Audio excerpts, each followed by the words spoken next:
Cavalier was the Grinch that stole Chapleton's Christmas, Racing is a star on top of the Christmas tree, and Treasure Beach gave St. Best back-to-back days of Christmas cheer. But we start one place and one place only, and that's at Jerusalem Mini Stadium, where the Junglists and their supporters had a silent night. This is Match Week 13 Review Show. Yeah, people, welcome back to Jump Hill Fun and happy holidays. We got a full deck of matches on show for the first time since the hurricane break, but as promised, we head to Waterhouse Mini Stadium where Maroons took on the Junglists. First, the lineup for the home team: Arthur Lamont stays in goal for the third match running, Nigerian Samson Oke was given a start, and so was young Devon Davis, who replaced the suspended Marlon Pennycook. As for Arne Gardens, Edwards partners Jones at the back, Marlon Martin provides coverage in midfield, and Giovanni Taylor starts once more over Fabian Reed. So looking at Maroons' lineup, I was intrigued by coach Jermaine Thomas' decision to not start a traditional number 9, but from minute 1, I got my answer why. Arnett spent majority of the early moments of the match trying to build some rhythm from the back, but they were relentlessly pressed by Maroons' front line. It was clearly working as the Junglists were forced into turning the ball over almost on every play. And before long, this plan would bear fruit as in the 7th minute of play, Joel Jones dilly-dally on the ball and invited pressure from Samson Oke, who stole the ball and drew a penalty from the centre half. A major blunder for sure, and one that would be compounded when Tyreek Wilson would step up, dispatch it to give Maroons the deserved 1-0 lead. And from the restart, Arnett still could not adjust to Maroons' pressing, finding it difficult to mount anything going forward in the final third. While at the other end, Tyreek Wilson went ahead and did this.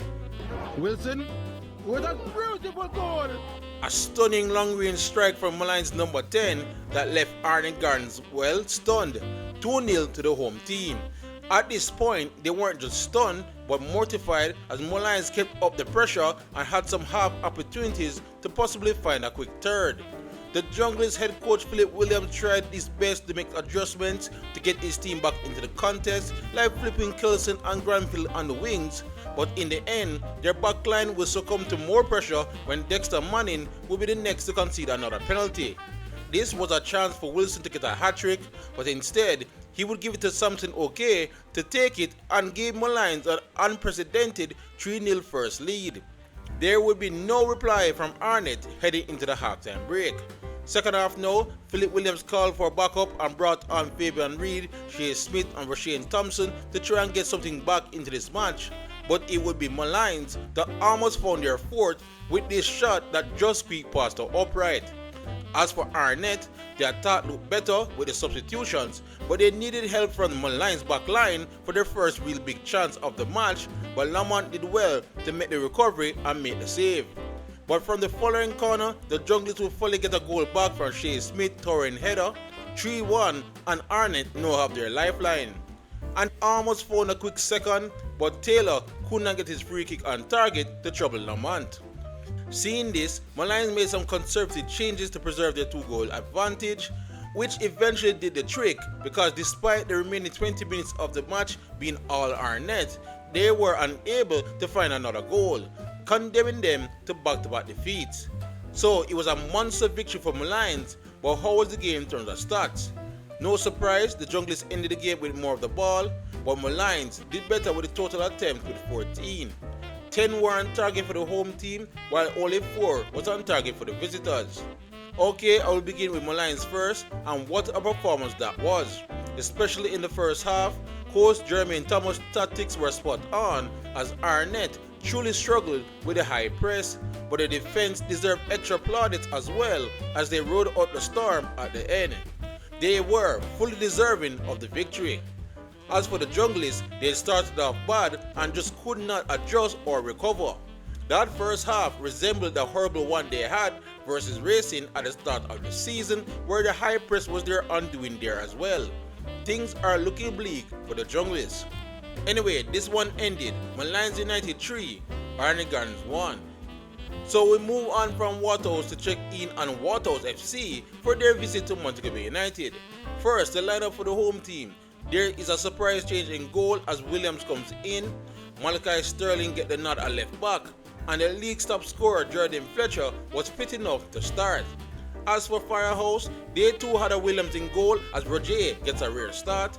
So too did Rivaldo Mitchell, and Elvis Wilson returns to the back line. Now, when the game started, Mobe saw more of the ball, but it never took Waterhouse too long to string together some passes. In fact, the men from Jerusalem looked the more dangerous, even if many of their shots were going wayward. Mobe themselves weren't much better, Gibbs here firing over from close range and missing the goal completely. At this point, the game had a nice open field to it which favored Waterhouse, who did well on his play to turn the ball over and went on the counter before Rivaldo Mitchell blasted them into a 1-0 lead. Mobe would respond well to going a goal down, but they were unable to breach Waterhouse defense before the arrival of half-time. Second half now, and Mobe almost had a glorious chance to find a goal back, but Roger Williams was quick off his line.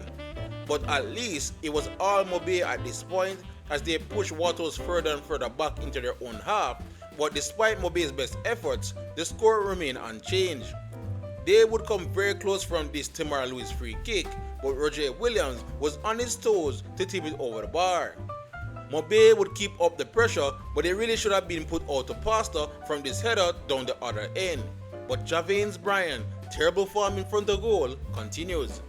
Luckily for him, Roger Williams was in inspired form and he would pull off another big time save to preserve Waterhouse's slender lead late in the match. That ended up being the game's last major play as Waterhouse would give their head coach Marcel Gale a big victory in his final game. So Mobe lost their first game back in St. James, but how was the game in terms of stats? Mobe completely dominated possession with 63% and they had more shots with 9 compared to Waterhouse 6. But both teams were dead even with shots on target with 4 apiece, and Mobe had more dangerous attacks. Let's begin with Mobe. They took a little bit too long to get into their groove and it effectively cost them the match. They really feel like a different team from the one that was runaway league leaders before the break, and that will be their true test to see if they can find that form back. As for Waterhouse, I won't disrespect this performance by saying it was a smash and grab, but after the week they have been having, they just needed a win from somewhere. And this win was extra special as it was the last under long-time serving head coach Marcel Gale, who has since resigned from the post. So again, this one ended Montego Bay United 0, Waterhouse 1. Sticking with the North Coast, we head down the highway to Draxall, where Mount Pleasant was hosting the last place team, Spanish Town Police FC. First, the lineup for the host. Tevon Shaw comes into midfield as Anglin was given a rest. The Asian Johnson Judy also gets a start, and Raheem Edwards was preferred in the attack over Warner Brown. As for the visitors, no surprise that after their huge win over Waterhouse, they kept the same 11. Now, when the game began, Mount Pleasant eased into control and possession. In fact, things were so easy that they would go on and take the lead in only the 3rd minute via Raheem Edwards. 1-0, and this may be a long day for the police. But they do have the informed duo of Diamond Clark and Jordan Ellingston, and the two almost combined to give the police an immediate response. From here, Mount Pleasant dominated possession, but apart from this free kick attempt from Irvin, they didn't really threaten the police goal, while police were producing their best chances on the counter. But all in all, there would not be much goal-bound action at either end, and the half would end with Mount Pleasant leading by a single goal. Second half now, and coach Tapper Whitmore brought on newly signed youngster Tajay McIntosh, and the newcomer immediately repaid that fate in the 54th minute with a goal after splendid work from Edwards. 2-0 to the home team. McIntosh would have been on a quick fire double himself with this big opportunity, but he managed to put it over the bar from close range. At this point, it was clear the police were very rattled as McIntosh was causing all kind of problems, including winning a penalty on display.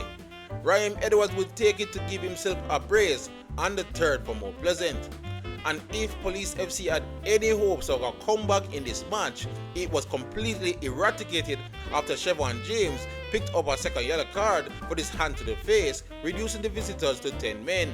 Although we would have to wait some time before Mount Pleasant took full advantage when Joshua Anglin came on and added a 4th in the 79th minute. Then after that, the police faced further red card problems before Tajay McIntosh completed a memorable debut with his brace in the dying moments to finish things off. So a dominant win at home for the home team, but how was the game in terms of stats? Mount Pleasant saw more of the ball with 68% and had way more attempts with 18. 8 were on target while Police had 0 on target. So yeah, it was a one-sided affair in the end. Mount Pleasant bided their time and took full advantage in the second half when they needed to. Also, the rich keep getting richer as Tajay McIntosh already looks to be quite a player. As for Police FC, they were competitive in the first half, but they completely imploded in the second. They really need to work out their discipline issues if they want to remain in this league next season. Anyway, once again it ended, Mount Pleasant 5, Police FC 0. From St. Ann, we head to the parish of Clarendon, where Chapleton Maroons hosted Cavalier. First, the lineup for Chapleton Maroons: Prince Daniel Smith is the man in goal, Daniel Mitchell captains once again, and the veteran Levon Williams is in the attack. As for the defending champions, former Phoenix Academy player Michael Forbes starts in defense, so too does Denzel McKenzie in the attack, and Darryl Massicott will lead the line. No, it will be the Maroons with a spirited start to the match, and they had Cavalier cornered for the first 5 minutes of that game. But as the half went on, the script would flip, with Cavalier the ones doing more of the pressuring now. And the Duncan Destroyers would make use of that pressure with this sweeping team move to go 1-up on the road in Clarendon. Chad James with a classy finish to show us all that he is indeed ready for a starting role. And from there, we really didn't get a response from Chapleton, as he was mostly Cavalier for the remainder of the first half. The defending champions would enter the break with a 1-0 lead. Second half now, and it was as you were, with Cavalier remaining in charge. Chapleton Maroons had to do something, and they did by making a double substitution that saw both Zane Pinnock and Top Order enter the game to give them a spark. And they did find themselves with a little spell of pressure, but they could not find their goal to come back into this match. Cavalier and Chad James, on the other hand, seemed to have found the goal in touch, James with his second of the match after this peach of a delivery from Denzel McKenzie. Now 2-0 down, the Maroons showed spirit to get back into the match, but again, the quality in the final third was severely lacking. While Cavalier were so at ease that they could bring on a few of their even younger players, and one of them, James Gallimore, would race away to a 1v1 with Prince Daniel Smith and finish with a plum. 3-0 Cavalier were now racing away with things. That last goal effectively killed any lasting Maroon spirit that they had, and the Duncan Destroyers would see out the rest of the match for all 3 points. So that was a pretty routine victory for the defending champs, but how was the game in terms of stats? Well, the Maroons actually had more of the ball with 53%, but Cavalier edged them out in total attempts. 2 on target for the Maroons, while 3 was on target for the visitors. Okay, I will begin with Cavalier. That was the right response to their horrid performance last week against Racing and should give them confidence going forward. Also, for a team that was screaming for a consistent goal scorer, Chad James is stepping up big time in that role. As for Chapleton Maroons, another match they failed to score, making that third in a row, which in itself is a concern, but I will be even more worried with the lack of goal scoring chances overall, especially at home. They have to do some attacking business in January transfer market. Anyway, once again, this one ended Chapleton Maroons 0, Cavalier 3. We now move on to the last team to beat Cavalier, which was Racing United, as they hosted the Stars of the East. First, the starting 11 for the Stallions: Jeremiah Jones partners Brown in defense as per usual, Tyrone Mullins gets the nod in midfield, and Tajay Grant will be the danger man in the attack. As for Harborview, Gavin Burton returns to the starting lineup, Young Ziminis comes in at left wing back, and Demar Rose was given a rare start in midfield. Now, when the game started, it was Harborview who started on the front foot, but eventually Racing settled and was targeting most of their attacks down Harborview's left with varying results. But they would end up producing their best chance coming from their left, but Davis pulled off an amazing kick save to keep things scoreless. At this point, it was all Racing, with Tajay Grant in particular looking for that early goal. He will get another big chance on display, but his attempted chip went safely over the bar. But Racing, clearly the ones in control. but Harborview would survive until the halftime break. Second half now, and Racing were still on the front foot looking for that goal. On the opposite side of things, Trayvon Reed would do well to hold the ball up, but collectively they offered nothing in the attack. But defensively, Harborview were resolute, making sure the Racing attackers got no free time in the box. This was the case for majority of the half, with this late heading attempt from Racing their final chance to get a goal. So it was a true stalemate, but how was the game in terms of stats? Racing completely dominated possession with 63%, and they were the only team trying to score with 13 attempts. But this is where Harborview's defense truly shined. Racing only managed 2 on target. Racing also had a whopping 103 dangerous attacks compared to Harborview 37. Okay, starting with Racing, as I stated in the preview, they are one lethal number 9 away from being champions in my opinion. They play good football, but the likes of Tajay Grant needs a little help in the attack. As for Harborview, the project is shaping up nicely under new coach Vassal Reynolds. He had to fix that defense, and based on this defensive masterclass, he did just that. The attack now hasn't scored in 2 matches however, which may be a little concerning. Anyway, this one ended Racing United 0, Harborview 0. Alright, we will wrap things up with the remaining matches that weren't televised.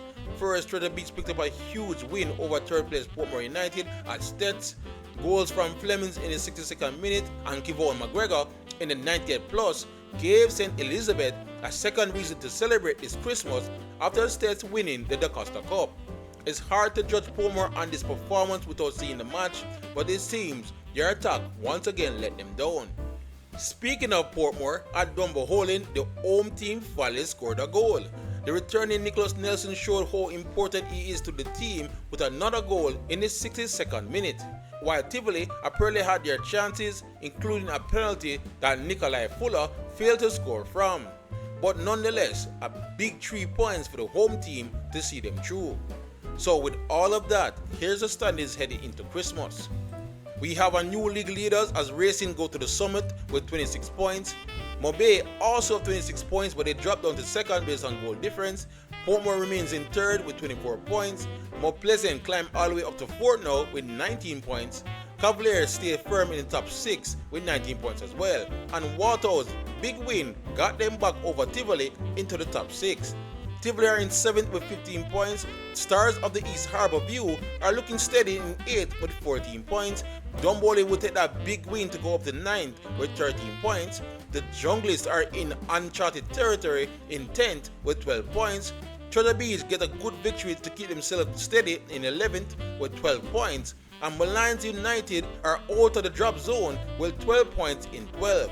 Which means Chapleton Maroons are there for the first time with 12 points in 13, and Spanish Town Police FC will be in the basement at Christmas. But alright guys, that is all here from this latest review show. I must apologize a bit that it's a little bit late, but it is the holiday season, so things are a bit chaotic here at home. But anyway, thank you all for watching, and please like, subscribe and share as we look to keep you all up to date on everything on the JPL leading up to the final in May. Otherwise, for great JPL content, you're already at the right place, JPL fan. YouTube, happy holidays and enjoy yourself and keep safe.